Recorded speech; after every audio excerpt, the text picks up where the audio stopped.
is Shruti and I am Vastu Yoga and गर्भ संस्कार expert. Firstly thank you everyone मेरी video को इतना लाइक करने के लिए और शेयर करने के लिए और अपना वैल्यूएबल टाइम निकाल के देखने के लिए। और आप अभी क्विकली सब्सक्राइब भी कर लो क्योंकि मैं लेके आने वाली हूँ आपके लिए एंटायर होम सीरीज, जिसमें हम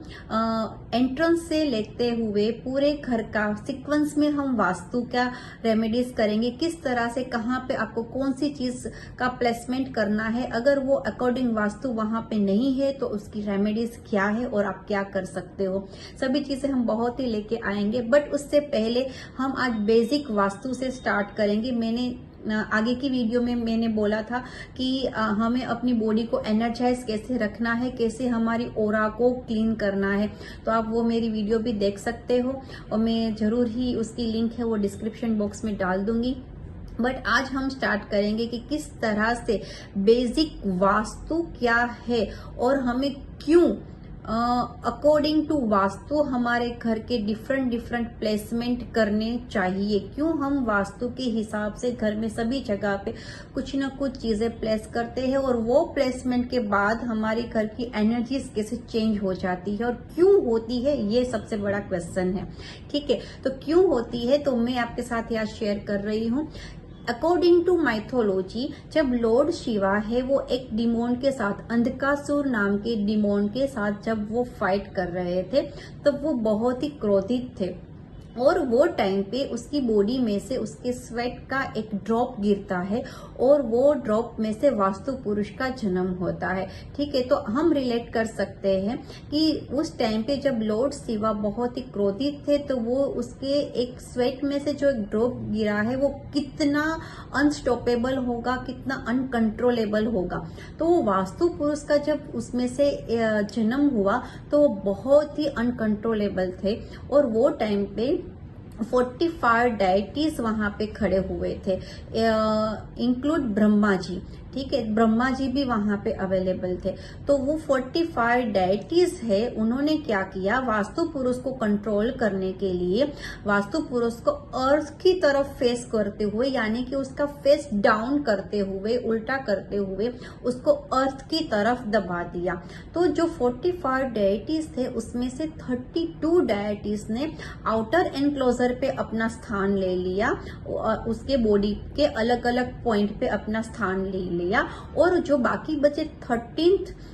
डायटीज थे उन्होंने इनर एनक्लोजर पे अपना स्थान ले लिया, यानी कि अंदर के साइड की बॉडी पे अपना स्थान ले लिया और ब्रह्मा जी ने सेंटर में अपना स्थान ले लिया। इसीलिए घर का जो हम पूरा एरिया निकालते हैं, उसका सेंटर निकालते हैं, उसको हम ब्रह्म स्थान कहते हैं और वो स्थान से ही हमारे पूरे घर की एनर्जी है वो क्रिएट होती है। इसीलिए हमें जब हम अलग अलग चीजों का प्लेसमेंट करते हैं हमारे घर में तो उसी देवता, उसी डायटीज के हिसाब से हम हमारी घर के चीजों का प्लेसमेंट करना होता है, चाहे वो किचन हो, चाहे वो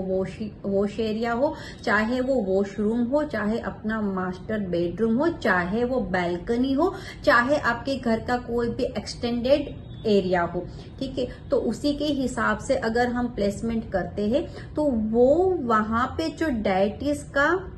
पॉइंट है वास्तु पुरुष के ऊपर जो, तो वो पर्टिकुलर वो देवता का हमें उसी तरह से ब्लेसिंग, उसी तरह से एनर्जीज मिलती है। देखो 45 डायटीज में से सभी ऐसे नहीं थे जो हमें पॉजिटिव रिजल्ट्स दे, उसमें से कुछ डायटीज ऐसे भी थे जिसके हमें नेगेटिव रिजल्ट्स भी मिलते हैं। इसीलिए हमारे शास्त्रों में, हमारे पुराणों में बोला गया है, हमारी माइथोलॉजी ये कहती है कि हम अगर अकॉर्डिंग टू वास्तु हम अपना हाउस है वो बिल्ड करते हैं तो हमारे घर में बहुत ही अच्छी पॉजिटिव एनर्जीज रहती है और हम उसी तरह से अपनी लाइफ में ग्रोथ कर पाते हैं। ठीक है, तो इसीलिए हमें हमारे घर में उसी तरह से हमें चीजों का प्लेसमेंट करना चाहिए। तो जब उनको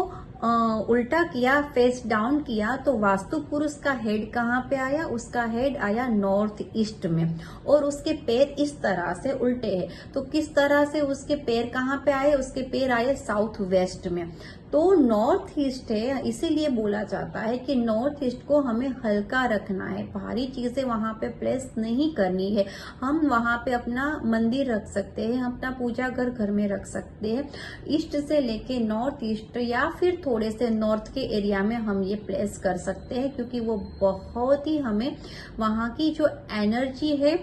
बहुत पॉजिटिव एनर्जी है, हमारे माइंड को पूरा डाइवर्ट कर देती है, पॉजिटिवली डाइवर्ट करती है, इसीलिए नॉर्थ ईस्ट में बोला गया है। साउथ टू साउथ वेस्ट है, हम हैवी चीजें रख सकते हैं, तो इसीलिए यहाँ पे जो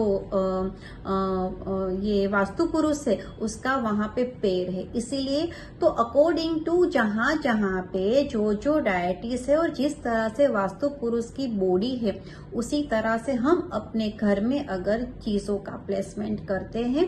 तो उसी तरह से हम अपना बिल्डिंग कंस्ट्रक्ट करते हैं, तो हमें उसकी डिफेक्ट बहुत ही कम हो जाती है और हमें पॉजिटिव रिजल्ट अपनी लाइफ में मिलते हैं और हमारी life full of abundance, happiness, health और वेल्थ से भर जाती है। तो आज की रेरा में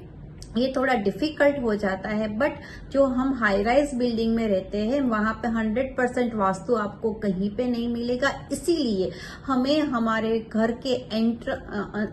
इनर जो पार्ट है, अंदर का जो पार्ट है, वहां पे हम डिफरेंट चीजों को वहां पे प्लेसमेंट करते हुए हम अपनी एनर्जीज को बैलेंस कर सकते हैं। होप कि आपको मेरी वीडियो अच्छी लगी हो। हम आगे जरूर जल्दी ही मिलेंगे नई वीडियो के साथ, नई एनर्जी के साथ और नए एंट्रेंस से लेते हुए पूरी सीरीज के साथ। थैंक यू एवरीवन, तब तक के लिए thank you and take care and enjoy your day.